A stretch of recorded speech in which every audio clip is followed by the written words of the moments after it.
నమస్తే, నేను నామల విశ్వేశ్వరరావు, ఎడిటర్, ప్రజామిత్ర దినపత్రిక. కనీసం స్కూలు చదువు కూడా పూర్తి చేయని లక్ష్మణరావు అనే వ్యక్తి దందాలు చేస్తున్న ఫేక్ ఆలయదర్శిని పత్రిక గురించి అనేక మంది సీనియర్ ఐఏఎస్లు, అనేక మంది సీనియర్ ఐపీఎస్లు నడిపిన కరస్పాండెన్స్ గురించి ఈ వీడియోలో చూద్దాం. 2006-2007 సంవత్సరాల మధ్యలో సుమారు ఏడాదికి పైగా ఈ కరస్పాండెన్స్ నడిచింది. నిజానికి ఈ కరస్పాండెన్స్ చాలా సీరియస్గానే జరిగిందనాలే. కాకపోతే ఈ కరస్పాండెన్స్ కామెడీ పీస్లా ఉంది అని ఎవరైనా అనుకుంటే మాత్రం అది నాకు సంబంధం లేదు. ఆలయదర్శిని మాసపత్రికకు దేవస్థానాల నుంచి లక్షల రూపాయల పేమెంట్లు రావాలి అని లక్ష్మణరావు 2004 నుంచి కూడా దేవాదాయ శాఖలో అల్లరి చేస్తూనే ఉన్నాడు. ఈ అల్లరిలో భాగంగా దేవాదాయ శాఖ అసిస్టెంట్ కమిషనర్లు, డిప్యూటీ కమిషనర్లు, జాయింట్ కమిషనర్లు, అడిషనల్ కమిషనర్లు, అలాగే కమిషనర్ స్థాయి దాటి ప్రిన్సిపల్ సెక్రటరీ, చీఫ్ సెక్రటరీ స్థాయి దాటి ముఖ్యమంత్రి, గవర్నర్, ప్రధానమంత్రి స్థాయి వరకు ఆలయదర్శిని మాసపత్రిక హోదాలో వందల సంఖ్యలో ఫిర్యాదుల లేఖలు రాయడం మొదలుపెట్టాడు లక్ష్మణరావు. ఈ అన్ని ఫిర్యాదుల సారాంశం ఒకటే, తనకు దేవస్థానాల నుంచి డబ్బు ఇప్పించాలి అని. ఇందులో భాగంగానే రెవెన్యూ ఎండోమెంట్స్ ప్రిన్సిపల్ సెక్రటరీ కూడా లక్ష్మణరావు ఫిర్యాదుల మీద ఫిర్యాదులు చేయడం ఒక పనిగా పెట్టుకున్నాడు. ఈ రాద్ధాంతం చివరికి అప్పుడు ప్రిన్సిపల్ సెక్రటరీగా ఉన్న ఐవి సుబ్బారావు కూడా తాకింది. అసలు తాము అడ్వర్టైజ్మెంట్లు ఏవి లక్ష్మణరావుకి ఇవ్వలేదని, అయినా డబ్బు ఇవ్వాలి అని చెప్పి లక్ష్మణరావు తమని బెదిరిస్తున్నాడని ఎగ్జిక్యూటివ్ ఆఫీసర్లు చేస్తున్న ఆహాకారాలు ఈ సుబ్బారావు గారి దృష్టికి వచ్చాయి. దాంతో ప్రిన్సిపల్ సెక్రటరీ అసలు ఈ ఆలయదర్శిని పత్రిక గురించి ఎంక్వైరీ చేయాలి అని చెప్పి తన కార్యాలయ సిబ్బందిని ఆదేశించారు. మరి దానిపై ప్రిన్సిపల్ సెక్రటరీ కార్యాలయం ఇన్ఫర్మేషన్ అండ్ పబ్లిక్ రిలేషన్స్ అంటే సమాచార శాఖ కమిషనర్కి లేఖ రాసింది.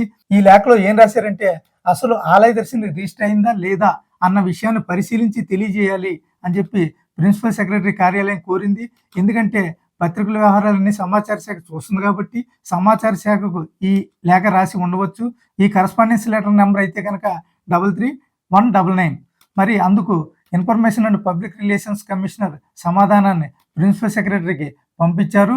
సెంట్రల్ ఇంటెలిజెన్స్ బ్యూరోని అడగాలి అని information and public relations commissioner రాశారు. ఎందుకంటే పత్రికల రిజిస్ట్రేషన్ అన్నీ కూడా సెంట్రల్ గవర్నమెంట్ పరిధిలోకి వస్తాయి కాబట్టి సెంట్రల్ ఇంటెలిజెన్స్ బ్యూరోని అడగాలని రాసి ఉండవచ్చు. మరి ఈసారి ప్రిన్సిపల్ సెక్రటరీ కార్యాలయం సెంట్రల్ ఇంటెలిజెన్స్ బ్యూరోకి ఒక లేఖ రాసింది. మరి ఈ ఆలయదర్శిని పత్రిక రిజిస్టర్ అయిందా లేదా అన్న విషయాన్ని పరిశీలించి తెలియజేయాలని చెప్పేసి ఆ లేఖలో ప్రిన్సిపల్ సెక్రటరీ కార్యాలయం కోరింది. మరి అందుకు సెంట్రల్ ఇంటెలిజెన్స్ బ్యూరో సమాధానాన్ని ప్రిన్సిపల్ సెక్రటరీ కార్యాలయానికి పంపింది. స్టేట్ ఇంటెలిజెన్స్ బ్యూరోని అడగాలి అని చెప్పేసి మరి ఆ సెంట్రల్ ఇంటెలిజెన్స్ బ్యూరో రాసింది. బహుశా పత్రిక చిరునామా ఆంధ్రప్రదేశ్ అని ఉండడం వల్లనేమో మరి స్టేట్ ఇంటెలిజెన్స్ బ్యూరోని అడగాలని చెప్పి రాసి ఉండవచ్చు. ఫైల్ నెంబర్ అయితే కనుక 40087. ఈసారి ప్రిన్సిపల్ సెక్రటరీ కార్యాలయం స్టేట్ ఇంటెలిజెన్స్ బ్యూరో జాయింట్ డైరెక్టర్కి లేఖ రాసింది. మరి ఆలయదర్శిని పత్రిక రిజిస్టర్ అయిందా లేదా అన్న విషయాన్ని పరిశీలించి తెలపాలి అని చెప్పి ప్రిన్సిపల్ సెక్రటరీ కార్యాలయం కోరింది. ఫైల్ నెంబర్లో 33199400087.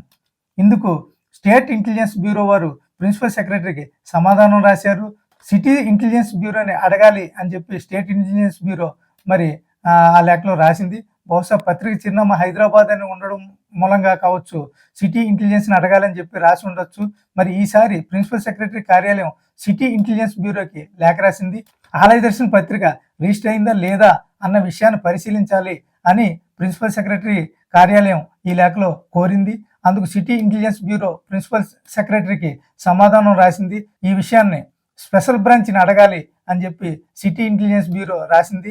ఎందుకంటే పత్రికల రిజిస్ట్రేషన్ వ్యవహారాలన్నీ కూడా స్పెషల్ బ్రాంచే చూస్తుంది కాబట్టి అలా రాసి ఉండవచ్చు.